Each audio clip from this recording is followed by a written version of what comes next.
అందరికీ నమస్కారాలు అన్న. దయచేసి నా వీడియో అన్న. నేను కార్ డ్రైవర్ని అన్న. అయితే డ్రైవింగ్ స్కూల్లో పనిచేస్తున్నానన్న. కానీ నాకు ఆ కార్ డ్రైవర్గా పనిచేస్తుంటే ఆ ఓనర్ గారు బళ్ళమ్మేసుకున్నాడన్న. కానీ నా బళ్ళమ్మేసుకుంటే ఎట్టన్నా నాకు జీవనాధారం లేదు కాదన్న అన్నానన్న. లేదు చేనయ్య, మాకు లాస్ అయిపోయింది, మేము బళ్ళు అమ్మేసుకుంటున్నాం, 2 బళ్ళు అన్నారన్న.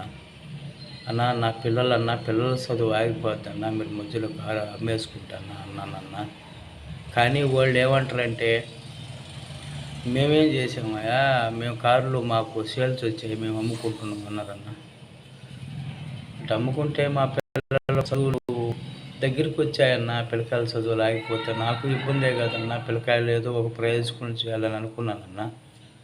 కానీ మేమేం చేయలేము అయ్యా, నీ లెక్క ఏదో ఉంటే 2000 3000 నీ లెక్క రావాలన్నారు. ఆ 2000 3000 ఇచ్చేశారన్న. కానీ ఈ 17 నెలల నుంచి బాధపడతా ఉన్నానన్న. ఎక్కడెక్కడో తిరిగానన్న, నెల్లూరులో అన్న. ఈ నెల్లూరు అన్న మాదన్న. నెల్లూరులో తిరిగాను.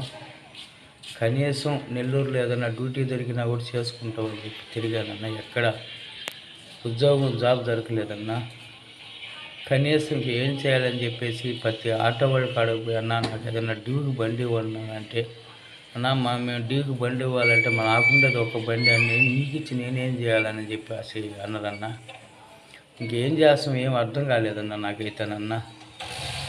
ఇంకా నా పరిస్థితులు చూస్తే ఇట్లా ఇబ్బందిపూర్వకంగా అయిపోతుందన్న. వాళ్ళ చదువులు ఏడ ఆగిపోతాయి అని భయం అన్న. వాళ్ళు చదువులు ఆగిపోయాయంటే నేను ఇబ్బంది పడి వాళ్ళని ఇబ్బంది పెట్టలేక ఇంకెందుకు మనం బతుకున్నాం అని చెప్పి ఒకసారి అనిపిస్తుందన్న. ఈ బతుకు కూడా నాకు అవసరం లేదనిపిస్తుందన్న. వాళ్ళ గురించి బాధపడుతున్నానన్న. వాళ్ళిద్దరు చదువుకుంటా మేము కాలేజీకి పోతున్నాం నాన్న, ఏం చేయాలి నాన్న, ఎటు అర్థం కాని పరిస్థితి కూడా అయిపోయిందన్న.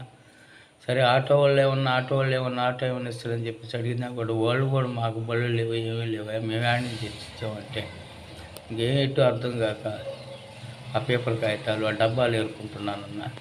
ఏదో 20 30 వస్తే ఏ పక్కకు వస్తుందన్న, ఏ పక్కకి రాదన్న. ఒకరోజు తిండి లేని పరిస్థితి అయిపోయిందన్న. కనీసం నా పరిస్థితి ఇదన్నా, మాది నెల్లూరు అన్న. కనీసం నేనుండే ఇబ్బందులలో ఎవరన్నా సహాయం చేస్తారని అనుకుంటున్నానన్న. నాకు ఈరోజు ఆటో ఉన్నా నేను నా బిడ్డలు చదివించుకునే విధానం కూడా ఉండిపోయిందన్న. నాకు ఆటో లేదు, ఇల్లు లేదు, ఏమీ లేదన్న. ఆ పరిస్థితి బాగలేక పిల్లకాయల గురించి ఆలోచన అన్న. పిల్లకాయలు ఏమైపోతారా, ఈ పిల్లలు ఏమైపోతారా అని ఆలోచన అన్న.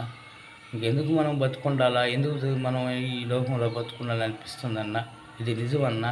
ఎవరైనా కానీ చూడండి అన్న, ఒకసారి అన్న చూసి మమ్మల్ని కొంచెం ఆదుకుంటారని అనుకుంటున్నా. ఈరోజు తినే తిండి కూడా లేదన్నా. ఈరోజు పస్తులు ఉంటున్నాం అన్న.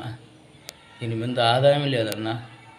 ఈ కాగితాలు ఏరుకుంటూ కార్ డ్రైవర్గా ఉండి, ఆటో డ్రైవర్గా ఉండి కాగితాలు ఏరుకుంటున్నారు చాలామంది కూడా అన్నారన్న. ఏం చేస్తాం, పరిస్థితి బాగలేదు, మనం ఏ తప్పు చేయలే, మనం ఆ పని చేసుకుంటున్నాం చెప్పి కూడా అడిగానన్న. అక్కడ కూడా ఏమీ లేదన్నా. 10 రూపాయలు 5 రూపాయలు అట్లా వస్తాయన్న, కేజీ వేస్తేనన్న. ఇదన్నా నా పరిస్థితి. ఇట్లా నేను ఇబ్బంది పడుతూ ఉన్నానన్న. కనీసం వీడియో తీసిన ప్రతి ఒక్కరికి షేర్ చేయండి అన్న. దయచేసి అన్న నా బాధలు ఆలకించండి అన్న. కానీ పరిస్థితి బాగాలేదన్న. కనీసం నా బాధలు ఆలకించి నా బాధలు ఎవరికన్నా ప్రతి ఒక్కరికి చెప్పండి అన్న, షేర్ చేయండి అన్న. దయచేసి అన్న, మీ పుణ్యం ఉంటుందన్న. నా పరిస్థితులు ఇవన్న. కనీసం మిమ్మల్ని అనుకుంటానన్న. ఆ పిల్లకాయల గురించే బాధపడుతున్నానన్న. ఆ బిడ్డల చదువులు ఏమైపోతాయి మధ్యలో బాధపడుతున్నానన్న. చచ్చిపోవడం అనేది పెద్ద పని కాదన్న. చనిపోతాం, ఇబ్బంది ఏమీ లేదన్నా. మేము చనిపోవాలని నిర్ణయించుకుంటున్నాము. కానీ ఇంకా చనిపోయి ఏం సాధిస్తామని చెప్పేసి చాలామంది కూడా అంటుంటే విన్నానన్న. నా పరిస్థితి మీరే దయచేసి ఒకరోజు ఆదుకుంటారని అనుకుంటున్నానన్న.